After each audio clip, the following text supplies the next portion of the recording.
Récemment, il y a un père de famille qui s'est retrouvé dans une situation très délicate. Pour résumer rapidement, le 21 octobre en pleine nuit, un ado de 16 ans, mineur isolé, s'est introduit dans un pavillon dans le sud de Rouen. Il est monté dans la chambre de la petite fille de 6 ans et l'a agressé.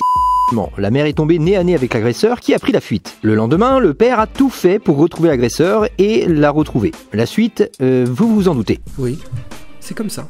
La réaction du père est tout à fait compréhensible, ça je crois qu'on peut au moins s'entendre là-dessus. Bon, cela dit, quand il dit ne pas regretter, je pense qu'il fait quand même une erreur stratégique, il aura tout intérêt devant le juge à reconnaître son erreur, s'il veut éviter la prison et pouvoir continuer à voir sa fille grandir. Ce qui est rigolo dans ce genre d'histoire, c'est que, il y a encore quelques semaines, c'était que des Français lambda, globalement, qui se faisaient agresser par des immigrés. Aujourd'hui, c'est plus trop à la mode, non, c'est fini, on a passé un cap, maintenant ce sont des Français descendants directs d'immigrés qui se font agresser par les nouveaux arrivants. Oui, c'est comme ça. Quand ces gens-là vont à leur tour commencer à questionner l'immigration et les problèmes que ça engendre, j'ai hâte de voir la tête de l'extrême gauche qui passe leur temps à traiter de fachos tous ceux qui critiquent l'immigration. Si c'est cette extrême gauche-là, ces blancs privilégiés, attends, ils vont quand même pas se mettre à traiter de fachos des Français issus de l'immigration ou descendants d'immigrés quand même. Non, ils feraient pas ça. Ça serait très oppressif, presque raciste. Ils n'iraient pas jusque-là. Ah, on me dit dans l'oreillette que je dois lancer un extrait vidéo. Bon c'est parti. Les migrants, il y en a qui font pas de mal, mais il y en a qui font du mal, qui nuisent à la société. On accueille les plus paumés. Ou alors ceux qui n'arrivent pas à s'insérer et finalement, ça leur pète en pleine gueule. Je suis désolé de dire ça, mais ça leur pète en pleine gueule. C'est pas la première, c'était pas la première, ce sera pas la dernière. Est-ce qu'il faudrait pas aussi freiner l'immigration? Est-ce que c'est pas quelque chose à laquelle il faudrait réfléchir? Poser la question. Je suis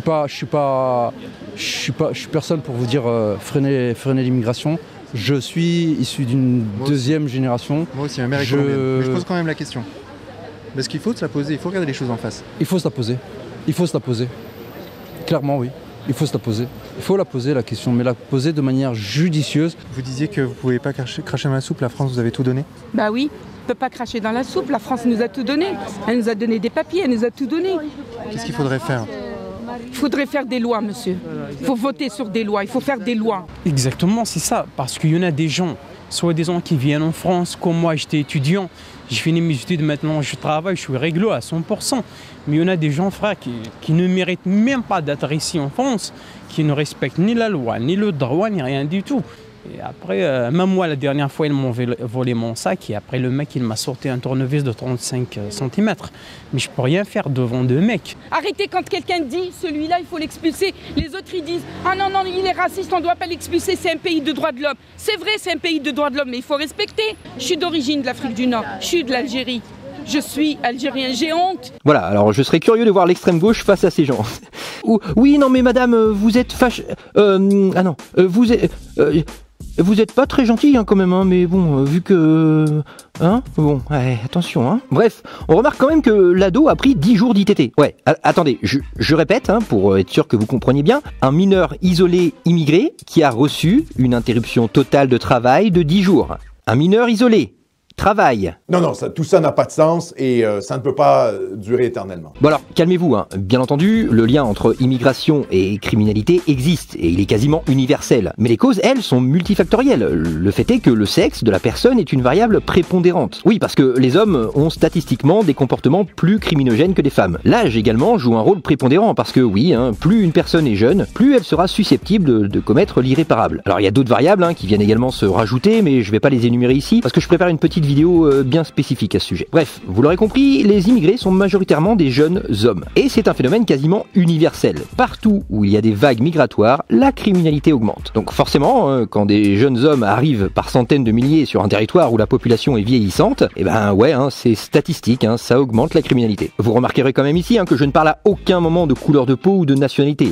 Calme-toi, respire. Bref, même en faisant abstraction de la nationalité des immigrés et en ne prenant en compte que deux facteurs prépondérants, l'argent, l'âge et le sexe, on remarque que ces deux facteurs, à eux seuls, augmentent la criminalité. Prenant acte de ce fait indéniable, est-ce qu'il est rationnellement raisonnable de laisser entrer des centaines de milliers de jeunes hommes sur le territoire français si on veut lutter contre la criminalité?